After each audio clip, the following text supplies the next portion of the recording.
j'aimerais alerter toute la terre entière et l'Afrique en particulier. Vous avez vu que les Français, ils font beaucoup d'efforts pour pouvoir faire entrer tous les Français qui sont hors de France en France. Pourtant, ils se plaignent que le Sénégal ne veut pas laisser les Français rentrer. Et en France, il y a plus de cas du Covid-19 plus qu'au Sénégal. Frères et sœurs, et on n'a pas dit que tous les Sénégalais sont contaminés. Pourquoi ce zèle, cette motivation de vouloir faire entrer tous ces Français-là, alors qu'il n'y a pas de guerre au Sénégal, il n'y a pas de guerre en Afrique? Il faut tout faire pour que leurs ressortissants rentrent, bien aimés dans le Seigneur. C'est parce qu'ils savent ce qu'ils veulent faire. Mais quand, tout à l'heure, j'étais en train de me doucher avant de venir commencer le moment, le Seigneur m'a révélé à longtemps. Mais quand j'étais en train de me doucher, le Seigneur me dit, avant que tu vas demander pardon aujourd'hui, tu vas prier pour quoi que ce soit, dis à toute la terre que les Français font partie de ceux. Quand je dis les Français, je ne parle pas de tous les Français. Je parle de ceux qui décident pour les Français, qui étaient là même avant, depuis le temps de Nicolas Sarkozy, jusqu'à aujourd'hui. Ils savent déjà tout ce qu'ils ont fait avec la Chine. Ils savent quel pacte, quelle alliance les unit. Ils savent les euros, les milliards d'euros. Ils sont investis dans quoi? Ils savent. C'est parce que ce qu'ils ont décidé de faire sur tout le continent africain est tellement cruel.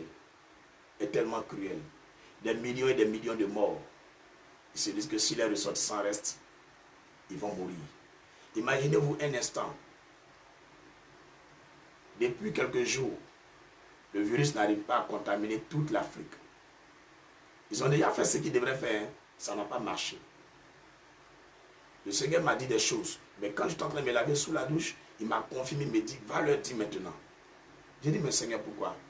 Il dit, je vous ai dit, mes enfants, en Marc chapitre 16, à partir du verset 15 jusqu'au verset 18, que même si vous buvez des breuvages mortels, cela ne causera pas votre mort.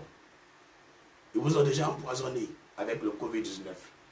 Donc c'est parce que le secrétaire général de l'ONU et de l'OMS, ils savent que la chose est déjà faite, qu'ils craignent pour vous les Africains, parce qu'ils se sont dit que vous allez mourir. Ils ont peur, dans 20 ans, dans 30 ans, la puissance de l'Afrique à l'échelle mondiale. Donc ils ont décidé de vous exterminer. Ils remarquent que semaine après semaine, vous ne mourrez pas. Vous ne mourrez pas. Il n'y a pas de corps dans les rues. Et c'est ce jeu en France, les gens meurent.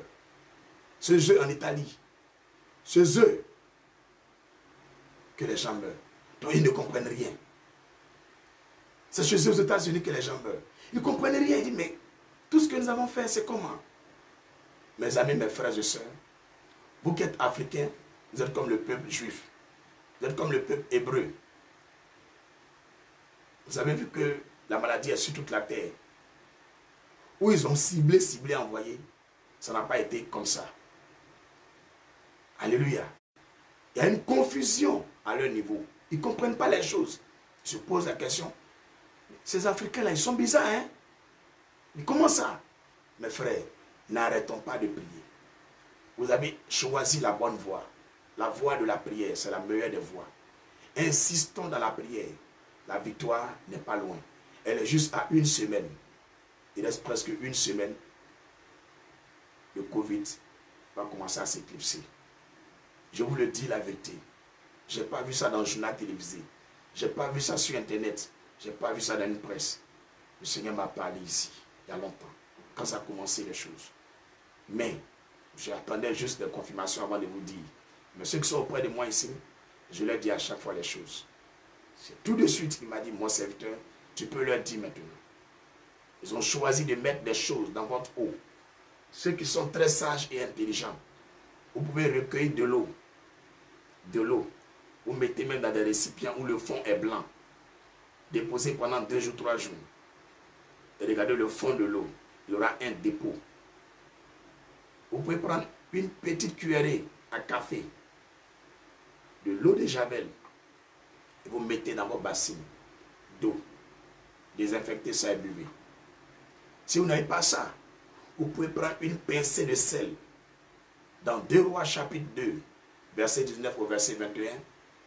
Lorsque les eaux de Jéricho étaient maudites, la Bible déclare que le prophète Élisée est arrivé et on lui a expliqué cela. Élisée a pris du sel, il est allé à la source des eaux et il a béni les eaux et la mort est partie. La stérilité est partie. Vous pouvez vérifier dans 2 Rois 2, verset 19 au verset 22. Je vais lire avec vous pour que vous compreniez que les gens ont échoué, ils ont tenté les choses, mais ça n'a pas marché. Actuellement, là, nous sommes dans le mois de... Bon, moi j'appelle ça le mois d'avril, nous devons rentrer dans le mois d'avril. À cette heure précise du temps du Covid, en Afrique actuellement, nous devrons être à plus de 3 millions, de 4 millions de morts. Mais ça n'a pas marché. Le Seigneur me dit ça n'a pas marché. C'est pourquoi tu vois que le secrétaire de l'OMS persiste et insiste dans toutes ses vidéos que l'Afrique se prépare au pire. Est-ce qu'il est prophète pour savoir l'avenir? Pourquoi il n'a pas prédit le coronavirus? Personne ne le savait. C'est pourquoi je vais dire au secrétaire général de l'OMS, aux organisations d'Afrique et du monde entier, vous avez tous échoué.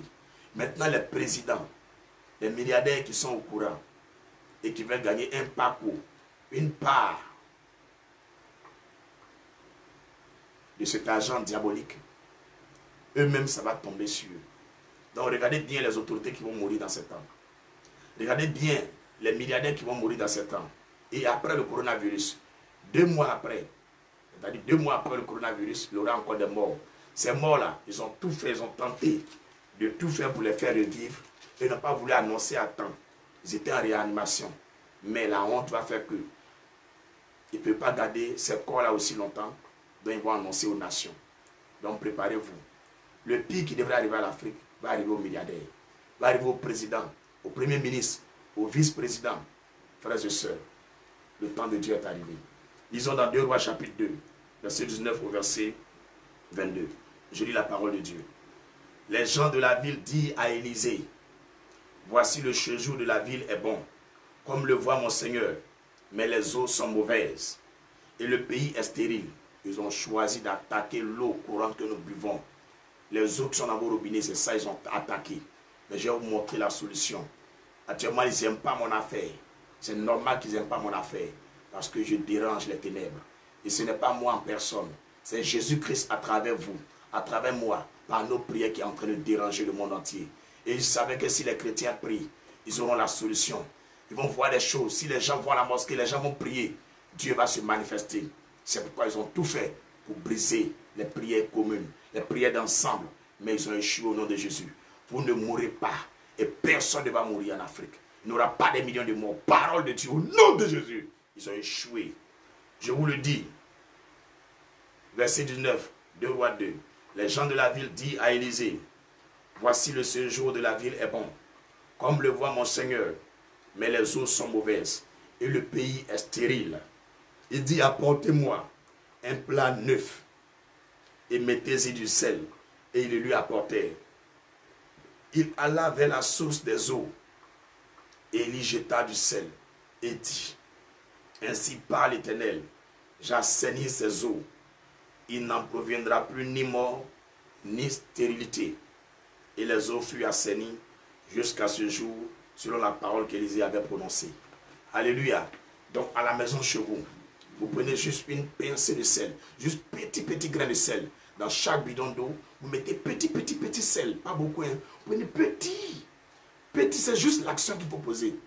Vous ne prenez pas cuillère de sel, ni beaucoup de sel, petit. Et vous faites tomber petit grain dans chaque bidon d'eau. Les bassines où les gens lavent les mains pour se désinfecter. Vous prenez une cuillerée, vous mettez dans l'eau là aussi. Maintenant, les bassines où vos enfants s'en prennent l'eau pour boire. Si vous voulez, vous prenez un peu de javel, juste une petite cuillerée à café petit, vous mettez dedans. Ou vous prenez une petite pincée, tout petit, de sel, et vous mettez dedans. Quand vous finissez de mettre dans cette eau, vous mettez votre main sur la bassine et vous dites, Seigneur, je proclame que cette eau soit ton sang que nous buvons dans cette maison. Seigneur, je proclame que chaque eau qui est dans les bidons dans ma maison soit ton sang au nom de Jésus.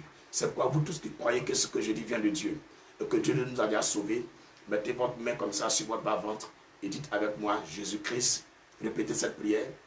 Jésus-Christ, que tout ce que j'ai bu comme eau, toute nourriture qui a été préparée avec cette eau, qui a été envoûtée par l'ennemi, Seigneur Dieu d'Abraham, Seigneur Dieu d'Abraham, Seigneur Dieu d'Abraham, Seigneur Dieu d'Abraham, viens purifier mon sang, viens purifier mon sang, viens purifier mon sang, viens purifier mon sang, viens ôter le sang qui est en moi et faire couler ton sang en moi. Que tout sang contaminé en moi soit vidé par le pouvoir de ton esprit et que ton sang coule désormais dans mes veines. Donne-moi la vie selon toi. Tu m'as promis que si je bois des breuvages mortels, je ne mourrai pas en Marc chapitre 16. C'est pourquoi au nom de Jésus, je proclame que je vivrai. Moi et mes enfants, moi et tous les Africains, tous les Américains, tous les Européens, tous les Asiatiques, tous les Arabes et tous ceux qui habitent la terre, nous vivrons au nom de Jésus. Amen.